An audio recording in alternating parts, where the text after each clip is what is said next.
The opportunity has to be communicated in 90 seconds or less. It turns out people will not follow you if they don't know where you're going. Hi, I'm from Cohasset, Massachusetts. I make cupcakes, I put them in a mason jar, and I FedEx them to you. I get it. It took 8 seconds to explain that to me. If you can't tell people what the opportunity is, you lose them right away. If it's a great idea, that's step one. Now, step two takes a lot longer than just communicating the idea, because you have to explain why you're the right person or team to take this great idea and execute on it. After all, great ideas are a dime a dozen. Executional skills are hard. A great idea without an entrepreneur to execute is worthless. No value to an investor at all. When these two come together, all of a sudden you can see the room change in tone, and the investors, the sharks, and the dragons start getting interested because they want the path of least resistance. They want the path of as little risk as they can to get their money back. So you have a great idea, and now you've got a great entrepreneur, and that's good. So you have people that want to invest.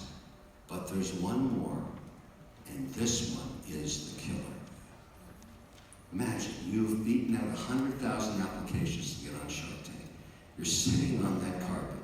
You've done a great pitch, and people love the idea, and you've convinced everybody that you're the right person to execute on it, and they want to write a check. And then this happens. You have to know your numbers. If you don't know your numbers, you deserve to burn in hell in perpetuity, and I'll be happy to put you there.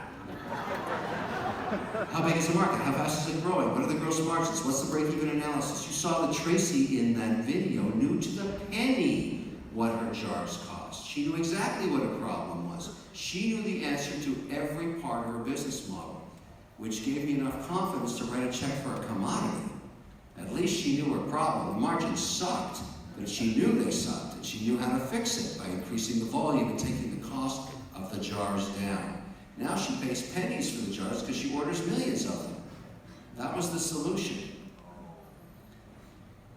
This is what matters, because putting all three of these together is the definition of leadership. I don't care if you're a preacher, if you're a general, if you're a teacher, any aspect of business, these three matter. They're going to matter next week, they're going to matter in a year, they'll matter in 1,000 years. If you get these and you nail these, your probability of getting finance goes up geometrically.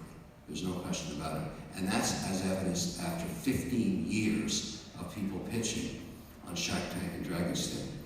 But there's more. In venture investing, and I've been doing this for a long time now, this time of year is tough, and I'll tell you why. Because not all the companies make it. And I have a simple rule. After 3 years, if you're not making money, you gotta take it behind the barn and shoot it. It's not a business, it's a hobby. And it still has value at this time of the year, because this is the time of the year when accountants ask you as an investor to do what's called a going concern test. In other words, if the company's not profitable, and you're the only reason it stays in business because you keep funding it, you have an option.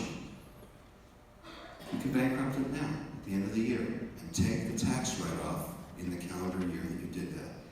And I used to get all emotional about that. I couldn't care less today. This is the Darwinian force of business, weeding out success versus failure. The tax loss is valuable to the companies in the portfolio that need more money, and that's how you mine, and that's how you farm, and that's how you clip and trim, and that's how you prune the portfolio. There's nothing to do with emotion, it's sheer economics. And it's tough, but that's the Darwinian nature of business. After years of this, I started to ask, what is it about some companies that can get the capital back so fast to the investor, like Wicked Good Cupcakes, for example, and there's others that struggle for years? Can we find any common attributes? Just in the way we found the common attributes of the pitches, what's it about the companies? What can we learn from the ones that are successful that we can teach to the ones that are struggling so they can do a better job?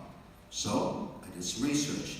The data was so interesting that I gathered all my companies to a hotel called the Betsy on Collins Avenue last February. I took the whole hotel over for 3 days, and I presented the data I'm going to give you right now.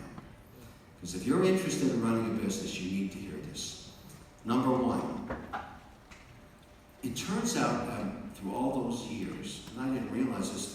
the data that over 90% of my returns came from the companies run by women.